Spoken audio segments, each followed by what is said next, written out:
This is Lisa from Mobile Tech Review, and this is perhaps a taste of the future. It has a ways to go, though, before we're there yet. This is the Lenovo Yoga Book, much talked about, and well, it's one of the few products that actually tries to be different and do some innovative new things. When you see the 10.1-inch Lenovo Yoga Book, you'll want it. It's that good looking and that unique. From the matte carbon fiber, black magnesium alloy, stiff casing to the watchband hinge, it looks like something that might cost $1,000 or $2,000, really. Instead, it's just $500 for the Android version and $550 for the Windows 10 model. They use the same hardware, by the way, it's just the OS that's different. If you go with the Android Yoga Book, you'll have a few other colors to choose from, like champagne gold or gunmetal gray. But I particularly like the carbon black. That's the only color available for the Windows model that we happen to have. It looks like a classy journal book. This is a convertible like Lenovo's other yoga laptops. It does laptop, tablet, tent, and presentation modes via a 360-degree hinge, and the capacitive keyboard and trackpad are automatically disabled when you rotate it out of laptop position. At least they should. Our early model had some issues with forgetting to do so, but we expect that Lenovo will get those drivers working and tweaked. The Yoga Book has a 1.44 GHz Intel Atom X5-Z8550 CPU with boost to 2.4 GHz, 4 gigs of RAM, 64 gigs of internal storage, dual-band Wi-Fi, 802.11 AC, Bluetooth, and an optional multi-carrier 4G LTE with a nano SIM card slot. It weighs just 1.5 pounds, which is 960 grams, and is a mind-bogglingly skinny 9.6 millimeters. That's 0.38 inches, by the way. Yet it's super stiff and sturdy. Ports are scarce, though, and this is clearly not meant to be your main laptop. There's just a lone USB port, and it's micro USB at that, so you'll need a micro USB to USB 2.0 dongle to use USB peripherals. That's not in the box. And that port also doubles as the charging port, so you can't charge and use peripherals at the same time. There's also a 3.5 millimeter, that is, combo mic headphone jack, micro HDMI, and a micro SD card slot that lives in the same carrier with the nano SIM card, smartphone style. Alas, there's no USB-C, and that seems kind of old-fashioned and less versatile compared to recent competition from the 12-inch MacBook, the ASUS ZenBook 3, and the HP Spectre. The Yoga Book comes with a digital pen, the Yoga Book Pad, which is a pad of paper with a magnetic holder, ballpoint pen nibs, the standard digital nib is pre-installed in the pen, and a smartphone-sized charger with a too-short USB cable. So it's nice you get all the stuff in the box for the price. Open up the Yoga Book and you'll see that there's no keyboard in the traditional sense. That smooth surface has the faint etched outline of a full keyboard, and when you use the Halo keyboard, it lights up and seems to appear from nowhere, which is kind of cool. When it's not lit up, you can see the faint stenciling that is the keyboard. It's permanently really marked there. Lenovo calls the bottom area the Create Pad because with the press of a button, there's a little pen icon on it. It turns into a Wacom EMR digitizer that works with the included pen and has palm rejection and 2048 levels of pressure sensitivity. The IPS 1920 by 1200 touchscreen supports Lenovo's AnyPen technology. The included pen works there, albeit without pressure sensitivity or palm rejection, so no resting your hand on the screen, no variable line width. Not really great for artists. It's okay for note takers, though, but not ideal. It works with most any implement that has a modicum of metal in the tip, ballpoint pens, lead pencils.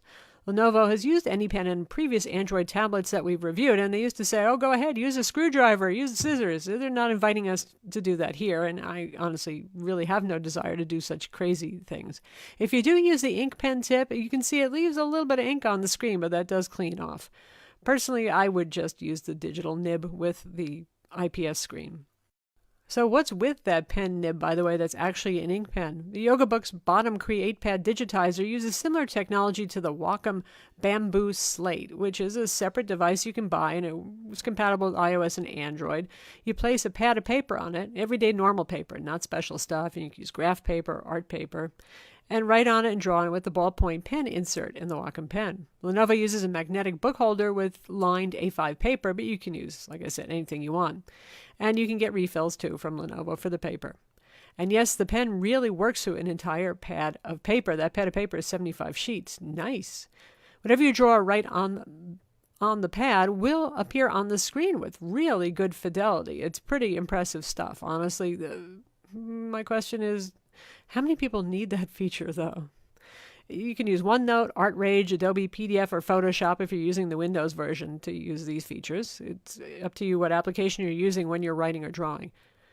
Lenovo says they're targeting the yoga book at young professionals, people aged maybe 15 to 35. The people who, grew up with the iPad. So I get why they'd expect those folks to be comfortable typing on a capacitive zero travel keyboard, but I'm not so sure that those are the same folks that are really wedded to pen and paper. The feature seems better suited to older users who've never grown comfortable with writing on glass screens. The CreatePad Surface, should you choose to not put paper on top of it, has a non-stick feel similar to Wacom's USB digitizer tablets that plug into a PC or Mac like the Intuos. I don't think anybody would want to take notes that way, though, because you're writing blind. You'd have to move your gaze from the tablet portion to the screen to see what you're writing, so not so good there. Some pro photographers still use Wacom USB tablets like the Intuos, and I suspect they're rolling that way because they're using Macs that don't have touchscreen products available in macOS version, like, something competing like Surface Pro 4 or the Lenovo ThinkPad X1 Yoga. Lenovo argues, though, that it's better this way, effectively the old-fashioned USB tablet way, working blind on a blank surface because your hand doesn't block your view. I haven't heard note-takers complain that their hand is blocking their notepad, nor do sketch artists and painters complain about their pencils and brushes. Someone who does paint and draw digitally like myself, I feel that the way many graphic artists do, the day we got the ability to draw directly on the screen was Liberation Day. A photo editor might prefer not to block her view when making a careful masking selection on a photo, but as someone who also edits photos and is seriously into photography and Photoshop advanced use, I still find the indirection of a separate drawing pad unpleasant. The capacitive keyboard is exactly like the one on screen on the iPad or Surface Pro 4 or any Android tablet, only bigger because you get to use the whole area. There's no worrying about blocking what you're seeing on screen, right? The Yoga Book has a 10-inch netbook footprint and a keyboard size to match, a little bit wider since it goes nearly to edge, though. I'm very comfortable typing on Android and iPad screens, so the Lenovo capacitive keyboard's fine for short typing sessions. But I tried for days and I couldn't come to love it for long-form writing, such as writing long reviews like I do for our website. Why? It has haptic feedback and auditory feedback, too loud, but you can turn that off. So you have some sense of making positive contact with each virtual key, but that's it for tactile feel. Even the old Surface Pro touch cover was more tactile. Okay, I might be able to live with that, but it's hard to touch type when you're often looking at the keyboard to check your finger position. Okay, maybe I could live with that too, but should I have to just because it looks so cool and allows for a thinner device? I don't know. The deal breaker for long-form typing is that you can't rest your fingers ever so lightly on the keys, your home finger keys when you're touch typing, because they're sensitive and they're going to register the slightest touch, just like a tablet screen. That means keeping your elbows bent at constant 90 degrees and raising your hands completely off the keys, which is a very tiring thing for the shoulders. And forget about typing on bouncy trains or buses. The Halo keyboard would be much better if it used something like Force Touch. Require a bit of pressure to actuate the keys, and that would allow touch typists to gently rest their fingers on the home keys, and just make slight contact with other keys without creating a mess of word jumble. Oh well, it really looks cool though. Like the keyboard, the trackpad is a virtual capacitive thing with right and left click buttons on the sides rather than along the bottom because there's no room, really, at the bottom, and the height of the trackpad is already too short to be very comfortable. Supports two-finger gesture of scrolling with two fingers, and that's about it, but there's not even enough room to really do that very easily. The big problem here is that the trackpad is very close to the space bar, and it automatically disables a trackpad if it thinks you've touched a keyboard key, which we see even on traditional laptops, but that timeout is really long, and the trackpad's so close to the spacebar, you are just going to be hitting the spacebar all the time. So say you're dragging a file. Mid-drag, suddenly it stops dead. You've dropped your file somewhere. You don't know where because it's disabled the trackpad. Clearly, Lenovo noticed that because there's this little dot in the center of the trackpad that you type to make the trackpad come alive again. This is torturous. It's not awesome. Now, if you're using the Android version where the trackpad is really not so necessary, it's a very touch-centric OS for the screen, and you're probably not mousing around so much, it's okay. But with the Windows version, no. Speaking of Android, you have your choice, and Honestly, I think Lenovo first designed this to be an Android tablet, and that is the better fit. The Intel Atom CPU, 4 gigs of RAM, which would be capacious for Android, but is just a bare minimum for Windows. The slower eMMC kind of storage that's not great at Windows, it's fine for Android. That all works. Plus, Lenovo has some neat customizations. Like you can write on the paper pad while the screen's turned off to save battery power, and there's also something called Touch Pal. It's a utility to kind of help with autocorrect because you're going to make typos. But at least there's no bloatware in the Windows version. I know Lenovo took a knock for their Superfish issue with some Yoga models last year. There's nothing here except for the Halo keyboard application and the drivers necessary to make the thing work. There's not even an updater utility, which I kind of wish there was because most people don't bother going to the website to get their software updates. In terms of performance, well, the Intel Atom it's a quad core and it's 1.44 gigahertz again, but it sits well below the Intel Core M. It's about a third to a fourth of the speed of an Intel Core i5. This is not the sharpest knife in the drawer. It's okay if you're using a program like ArtRage. That's a pretty lightweight art program. You'll still see some pen lag and tracking lag there, but Photoshop, if you're using like a 200 meg photo with layers and you want to start drawing on top of it, it is going to start to lag. It's just really, this is not an artist's tool per se, a serious artist tool. For fun, casual dabbling, yes, but for real art, not really so much. Now, it's better on Android, actually, where ArtRage runs pretty well, and you've got Sketchbook for Android, and performance is better with those mobile applications. So why did Lenovo use the slow Atom CPU in the Windows Yoga book? Well, because they were bringing it over from the world of Android, and it helps to keep the price down a lot. And it is pretty neat that they made this thing so affordable. Also, no fan. Well, that's true of the Core M2, but even less heat. This thing is so small, you're going to be holding it in your hands all the time. It doesn't get hot, ever. Sometimes it'll get a little warm, and that's about it.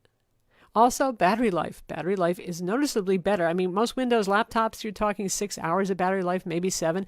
This one, Lenovo says 12 to 15 hours, and in truth, we managed 10 to 12 hours doing productivity tasks with the Windows version. If you're going to be editing stuff in Photoshop, or if you're going to be playing games, it'll be shorter. The display is actually a very attractive one, and it matches the specs we usually see on $1,000 Ultrabooks and tablets. 400 nits of claim brightness. We measured 386 with our colorimeter, and that's pretty close. That's pretty good. Color gamut is 93% of sRGB and 91% of Adobe RGB. Again, you're looking at more expensive tablets usually if you're going to get that kind of quality, at least in the world of Windows. Contrast is good, is 690 to 1. The white point, hardware white point's too high, but calibration fixes that, so I'm not too worried about it. So really nice display there. Just wish it had pressure sensitivity on the display and palm rejection. So in the end, the Lenovo Yoga book stirs emotions like few other recent pieces of consumer electronics. I mean, practicality or need be damned, I just want one. I seriously applaud Lenovo for taking a chance on a product like the Yoga book, and I want them to continue evolving it. It has a lot of promise, but right now I feel like the Windows version is an answer to a problem few of us had. The main advantage of the virtual keyboard, beyond good looks, is that it allows for a rigid yet insanely thin laptop. Okay. Unless you type very little, I'm not sure it's worth that trade-off. Maybe we'll see laptops of the future with something like Force Touch for the keyboard, and that'll make typing easier and more natural. The Create Pad feels like an unwanted revival of the old USB and 2.0 digitizers. Most of us would rather write and draw directly on the screen, and it's great that we can these days. And you can do that here, but you can't rest your hand on the screen when you do it, and there's no variable line width. The Yoga book is extremely portable given its small 10.1-inch footprint, too. I mean, it's like carrying literally a book around. It's so easy. It's lightweight. It's slim. It's a take-anywhere product.